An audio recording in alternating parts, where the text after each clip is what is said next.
ತಿನ್ನೋ ಐಟಮ್ನ ವೇಸ್ಟ್ ಮಾಡಬಾರ್ದು, ಅದಕ್ಕೆ ನನ್ನ ತಮ್ಮಂಗೆ ತಿನ್ನಿಸ್ಬಿಟ್ಟೆ. Hi, welcome back to my mini vlog. ಇವತ್ತು ರಥ ಸಪ್ತಮಿ ಹಬ್ಬ ಆಗಿರೋದ್ರಿಂದ ಎದ್ದಿದ ತಕ್ಷಣ ನೆಲ ಒರ್ಸಕ್ ಹೋಗುತ್ತೆ. ಏನ್ ಇವಳು ಬೆಳಗ್ಗೆ ಒರೆಸ್ತಾಳೆ ಅನ್ನೋ ರೇಂಜಿಗೆಲ್ಲ ಏನಿಲ್ಲ. ನಾನು ಎದ್ದಿದ್ದೆ ಲೇಟು. ನಾನು ಎದ್ದಿ ನೆಲ ಒರೆಸಿ ರಂಗೋಲಿ ಹಾಕೋ ಅಷ್ಟರಲ್ಲಿ ಆಲ್ರೆಡಿ ಬಿಸಿಲು ಬಂದ್ಬಿಟ್ಟಿತ್ತು. ನಾನ್ ರಂಗೋಲಿ ಹಾಕೋದ್ ನೋಡ್ಬಿಟ್ಟು ನನ್ನ ತಮ್ಮವ್ರೆಲ್ರು ಮಾಟ ಮಾತ್ರ ಮಾಡೋ ತರ ರಂಗೋಲಿ ಹಾಕ್ತಿದ್ಯಾ ಅಂತ ಕಮೆಂಟ್ ಕೊಡ್ತಿದ್ರು. ಎಲ್ರು ಮನೇಲಿ ಬೆಳಗ್ಗೆ ರಂಗೋಲಿ ಹಾಕಿದ್ರೆ ನಾನ್ ನೋಡ್ರಿ ಬಿಸಿಲು ಬಂದ್ ಮಕ್ ಹೊಡಿಬೇಕಾದ್ರೆ ರೋಡಲ್ಲಿ ಕೂತ್ಕೊಂಡು ರಂಗೋಲಿ ಹಾಕ್ತಿದ್ದೆ.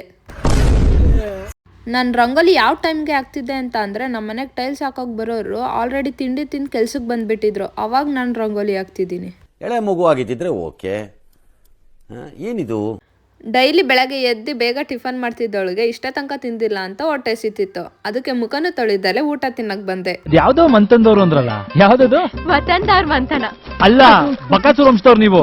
ಊಟ ತಿಂದ ಸ್ವಲ್ಪ ಕೂತ್ಕೊಂಡು ಟಕ್ ಅಂತ ರೆಡಿಯಾಗಿ ಪೂಜೆ ಮಾಡಕ್ ಬಂದೆ. ರಥ ಸಪ್ತಮಿದು ಏನಪ್ಪ ವಿಶೇಷ ಅಂತ ಅಂದ್ರೆ ಇವತ್ತೇನಾದ್ರೂ ಹೊಸ ಬಟ್ಟೆ ಹಾಕೊಂಡ್ರೆ ವರ್ಷ ಪೂರ್ತಿ ಹೊಸ ಬಟ್ಟೆ ಜಾಸ್ತಿ ತಗೋಬೋದಂತೆ. ಅದಕ್ಕೆ ನಾನು ಪೂಜೆ ಮಾಡಿದ್ದು. ಅದಕ್ಕೆ ಏನೆಲ್ಲ ಪೂಜೆ ಮಾಡಿದ್ದು, ನನಗೆ ದೇವ್ರ ಮೇಲೆ ಭಕ್ತಿ ಜಾಸ್ತಿ, ಅದಕ್ಕೆ ಪೂಜೆ ಮಾಡ್ತಾ ಇದ್ದೆ. ಪೂಜೆ ಎಲ್ಲ ಮಾಡಿ ಮುಗಿಸಿ ಮತ್ತೆ ನಮ್ಮ ಮಾಮ ಇರ್ಲಿಲ್ಲ. ಅದಕ್ಕೆ ಎಲ್ರು ಕುತ್ಕೊಂಡು ಟಿವಿ ನೋಡ್ತಾ ಇದ್ವಿ. ಟಿವಿ ನೋಡ್ತಾ ಹಂಗೆ ನಿದ್ದೆ ಬಂದ್ಬಿಟ್ಟೈತೆ. ಮಲಿಕೊಂಡ್ ಎದ್ದೋಳು ಅಷ್ಟ್ರಲ್ಲಿ ಆಲ್ರೆಡಿ 3 ಗಂಟೆ ಆಗಿ. ಎದ್ದಿ ಆಚೆ ಬಂದ್ರೆ ನಾನ್ ಯಾವ್ದೋ ಒಂದು ರಷ್ಯಾಗ್ ಬಂದಿರೋ ತರ ಫೀಲ್ ಆಗ್ಬಿಡ್ತು. ಮೋಡ ಎಲ್ಲ ಹೋಗ್ಕೊಂಡು ಸ್ನೋ ಬೀಳೋದೊಂದು ಬಾಕಿ ಇತ್ತು ನೋಡ್ರಿ. ಎದ್ದಿದ ತಕ್ಷಣ ಹೊಟ್ಟೆ ಹಸಿತಾಯ್ತು. ಏನಪ್ಪ ಮಾಡ್ಕೊಂಡು ತಿನ್ನೋದು ಅನ್ನೋ ಅಷ್ಟ್ರಲ್ಲಿ ಮ್ಯಾಗಿ ನೆನ್ಪಂತು. ಅದಕ್ಕೆ ಮ್ಯಾಗಿ ಮಾಡೋಣ ಅಂತ ಮ್ಯಾಗಿ ಮಾಡ್ತಾ ಇದ್ದೆ. ನಾನು ಎಂತ ಸೋಂಬೇರಿ ಅಂತ ಅಂದ್ರೆ ಪಾತ್ರೆ ಎಲ್ಲ ನಾವೇ ತೊಳಿಬೇಕಾಗ್ತೈತೆ ಅನ್ಬಿಟ್ಟು 3 ಜನ ತಿನ್ನೋದಕ್ಕೆ ಒಂದೇ ಪ್ಲೇಟಿಗೆ ಹಾಕೊಂಡು ಎಲ್ಲಾರು ಕೂತ್ಕೊಂಡು ತಿಂತಾ ಇದ್ವಿ.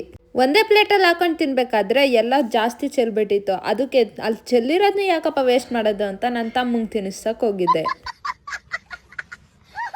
ಈ ವಿಡಿಯೋ ನಿಮ್ಗೆ ಏನಾದರೂ ಇಷ್ಟ ಆಗಿದ್ರೆ ಲೈಕ್ ಮಾಡಿ, ಶೇರ್ ಮಾಡಿ ಆ್ಯಂಡ್ ಫಾಲೋ ಮಾಡೋದನ್ನ ಮರಿಬೇಡಿ.